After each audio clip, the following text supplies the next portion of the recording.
So this is my old business partner, Tom Meier, the sculptor who really, who certainly started Rao Partha, and I would argue started a whole revolution in the way that wargaming figures and miniatures were imagined and brought into being in the middle 70s. I don't mean to embarrass you, but... I wasn't expecting a video. Yeah, I think that's probably true, but it's more a case of just being in the right place at the right time. Would have happened anyway. I just happened to be the person who was there when it happened first. You were the first to sculpt an epoxy ribbon, though, weren't you? In the green epoxy, yeah. As a matter of fact, when I first made a figure in it, well, I started using it out of a mistake. I was talking to Stan Glanzer. Yeah. About figures. I had done some modifications to some figures, and he saw them at one of the CincyCons, and he asked me where I'd gotten them, who made them, and I told him, and I think they were minifigs figures, and he said, which minifigs figures? So I said, explain which ones they were, and he said, what did you do to them? And I said, I modified them a little bit, and I'd modified them by melting styrene plastic from old model kits onto them and then carving it away to give them like different helmets and different things. And he jokingly asked me if I wanted a job sculpting figures, and it was like, how old was I? 14? You were 14, I think. 14. The light bulb went all over my head and said, that's where they come from. Somebody makes them, sculpts them. They don't just appear out of a... I guess I'd imagined a giant machine that extruded them from some, in some vast industrial wasteland complex, far, far away. But it never occurred to me that they were actually sculpted, originated by somebody. So I asked him about it, and he was doing a British Colonials game. So he said, oh yeah, and then we use epoxy now. They used to carve them out of wax or solder, but epoxy's the coming thing. So where can I get epoxy? Oh, you can get it from a hardware store. He meant AB Plumber's Putty, which is this soft, smeary stuff. It's really only good for doing modifications to figures, which it is good for that. But he would have like an almost completely done metal figure, and then he would like add things to it with the stuff. He wouldn't make it out of that completely when he said the new thing was epoxy. So I went around to the local hardware store. I think Central Hardware was still around then. That's where I went. And they had all sorts of things that were epoxies, but only one had the name epoxy on it. So, as part of my, juvenile mentality, I thought, this must be the stuff. So I took it home and started doing things with it, and as everyone now knows, it has the consistency of chewed bubble gum, and it's very difficult to sculpt anything in. And, but, if you don't know that, and you think this is what they use, you just keep at it until you can make something out of it, don't you? So I did, and I took it round to Boardwalk Hobby Shop and showed it to Maryland Shore. Yeah. And she said, oh, this is really nice. Who made this? Who makes this? I said, I made it. And she said, no, you didn't. It's made of plastic. Who makes these? I said, I made it. I made the original one out of epoxy. And, I sculpted out of epoxy. And she was dubious. I don't think she completely believed me, but, I thought, well, obviously it was good enough to fool her, even though she wasn't. She was around figures all the time, although she wasn't a huge fan of them herself. So I made some other things. I made 2 or 3 little things, fantasy things and historical things. And the next time we had a CincyCon, I took them to Stan. He said, yeah, these were okay. What are they made of? I said, epoxy. Like, you told me, epoxies. I've never seen this stuff before, but I'll try to press them, and if they aren't destroyed by the press and they take a good press, I'll give you, I think it was $30 for them. And I was like, man, I made like $3 a week on a paper out, and this is like 1972 or something. Right. And that was, I guess that's the equivalent of about $100 today. Probably, yeah. Maybe a little more. Yeah. But to offer that to a 14-year-old kid is like, money? Where did this money come from? This is like incredible.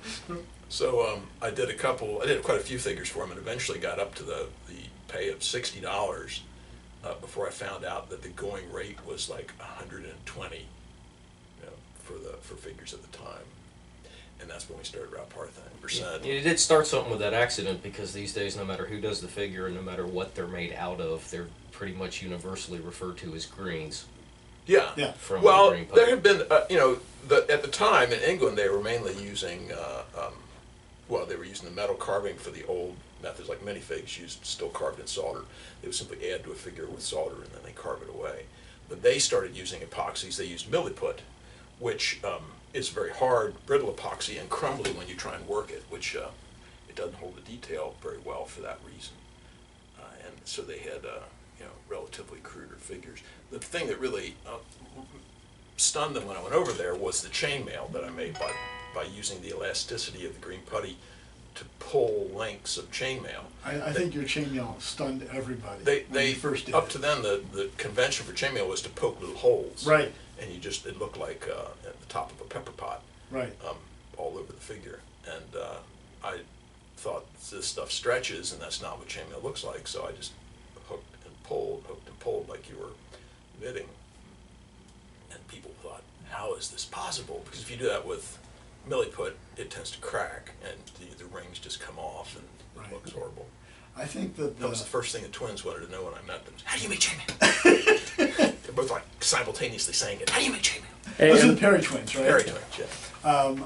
I think, I may be wrong, but my recollection, the first time I think I saw that was on the high elf you did with swinging the axe, and he's wearing a male shirt, like a Norman Right. male shirt. And I remember seeing it and going, oh my God, I've never seen chainmail like this, and it's so tiny. How the hell did he do this?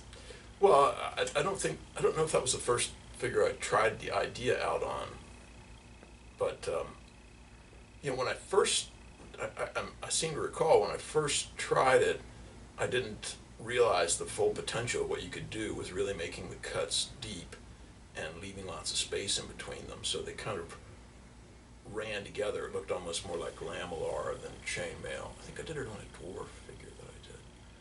But then I quickly realized that you could, by applying the putty relatively thin so it didn't glob back up. It's one of the other endearing properties of green epoxy, is that it tends to lose whatever shape you just sculpted into it, which is bad in that you would like the shape to stay there, but it's good in that any very slight irregularities that you leave in it will correct themselves. They'll self-correct. When you work in something like a thermoset clay, like Super Sculpey or one of the versions of that Cernit, whatever a lot of the European sculptors use, if you have a surface that has to be very smooth, you have to go in with fine brushes or brush-like. They use these soft rubber spatulas, and it's a lot more work to get that perfectly flat. You make a flat surface in epoxy, and any slight irregularities in it self-correct, which is good, but they don't always self-correct smoothly, so things like armor can be much harder to do. But something like clothing is, no substitute. It's the most wonderful material for that. Clothing, and to a certain degree flesh, is far superior, and chainmail, of course, better for all those things.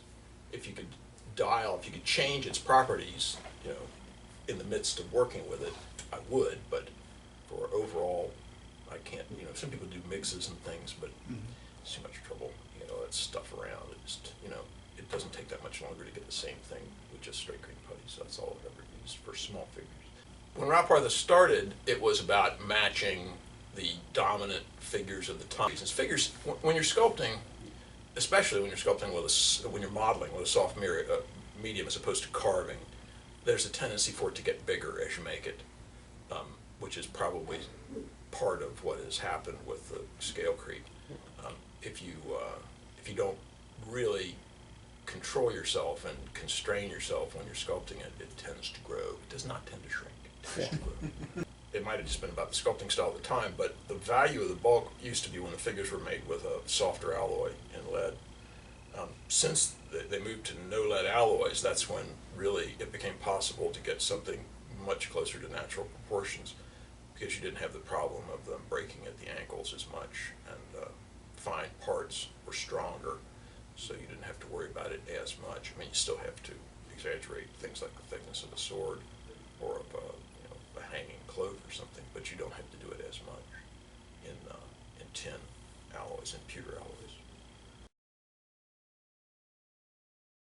That's the very first figure ever made in green epoxy. Yes. And because I didn't understand that it had to have I tried making a freestanding figure, but I didn't understand that it had to have a wire framework in it.